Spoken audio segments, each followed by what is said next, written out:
Expert panel लगातार हमारे साथ है। हमारे साथ में जीनिया हैं और अब से कुछ ही देर बाद 5 राज्यों के एआई एग्जिट पोल के डेटा, उसके नंबर्स आपके सामने आने शुरू हो जाएंगे। असम से हम शुरुआत करेंगे और बंगाल तक सीधा जाएंगे। सबसे पहले असम का एआई एग्जिट पोल हम आपको बताएंगे, बस कुछ मिनट का इंतजार और आपके सामने हम बताएंगे अनुमान में कि असम में इस बार किसकी सरकार, क्या बीजेपी की सरकार, हेमंता बिस्वा शर्मा की सरकार फिर से रिपीट होने वाली है या फिर वहां पर कोई बड़ा बदलाव होने वाला है।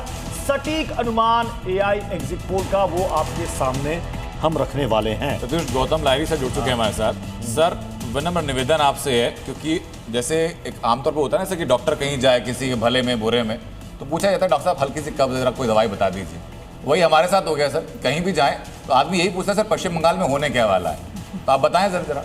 देखिए, जो इतना चर्चा हो रहा था इसमें ममता बनर्जी का जो पर्सनल छवि का तो बात हो चुका है, तो विपक्ष में कोई नेता भी नहीं था कि वो तो आंकड़े में आएंगे भी नहीं, परसेंटेज में ममता ही आगे आएंगे, वो बात सही है।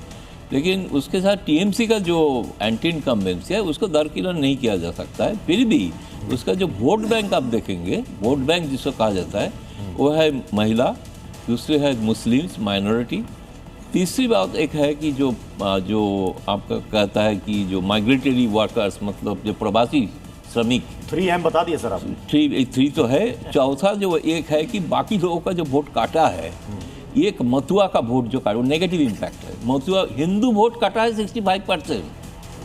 अब माइनॉरिटी बोल रहा है हिंदू वोट, अब देखिए कितना काटा है। हिंदू किसके लिए काटा है? सबके लिए काटा होगा, सिर्फ बीजेपी के लिए काटा नहीं है। लेकिन मथुआ 70 कॉन्स्टिट्यूंसी ये डिटरमिन करते हैं, मुस्लिम करता है कम से कम 100 से 105 सीट। तो ये अगर डिटरमिन फैक्टर है, ये 90% पोलिंग अगर इसका होता है, बेस बढ़ भी जाए, बेस थोड़ा बस पिछले बार फर्स्ट चुनाव में 26 लाख वोट एक्स्ट्रा गिरा है जी, मैंने एब्सोल्यूट नंबर में। इस बार एब्सोल्यूट नंबर भी पता नहीं है, मुझे नहीं लग रहा है कि फर्स्ट फेज का आंकड़ा चूक पाएगा।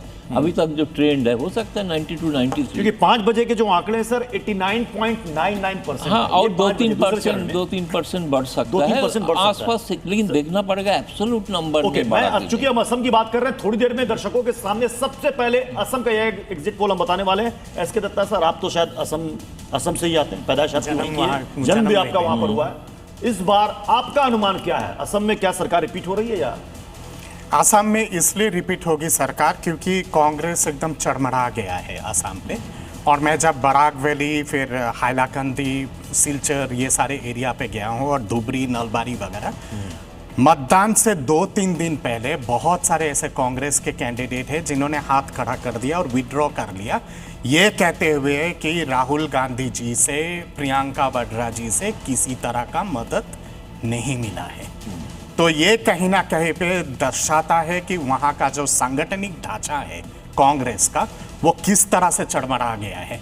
कांग्रेस शायद फायदे में रहती अगर वो बाकी छोटे छोटे जितने सारे लोकल पार्टीज हैं उनके साथ अगर गठबंधन। मुझे बात है सर, कांग्रेस के बड़े नेता क्या असम में गए हैं कैंपेनिंग करने के लिए? राहुल जी शायद एक बार गए हैं, प्रियंका वाड्रा तो गई ही नहीं है। प्रियंका तो स्क्रीनिंग कमेटी का चेयरमैन तो उसके बाद भी पूछा सर उसके बाद भी नहीं गई है, जबकि बहुत लगातार रिक्वेस्ट आया था असम से। और उसके साथ साथ ऐसे बहुत लोग हैं जिनको टिकट दिया गया है, जिनके विरोध में घोर आक्रोश था कांग्रेस प्रदेश के लोगों की। और कार्यालय बहुत सारे जगहों पे, धुबरी पे, बरपेटा पे, नलबारी पे, कोकराझार पे कार्यालय पे तोड़फोड़ हुआ है कांग्रेस के कार्यालय पे। तो इसके चलते एंटी इनकम्बेंसी है हेमंत बिस्वा शर्मा जी के सरकार के विरोध पर, उतना नहीं है कि जितना जिसके चलते कांग्रेस फायदा उठा लेती। कांग्रेस अगर लामबंद होकर अगर चुनाव लड़ती तो शायद नतीजा। ठीक है।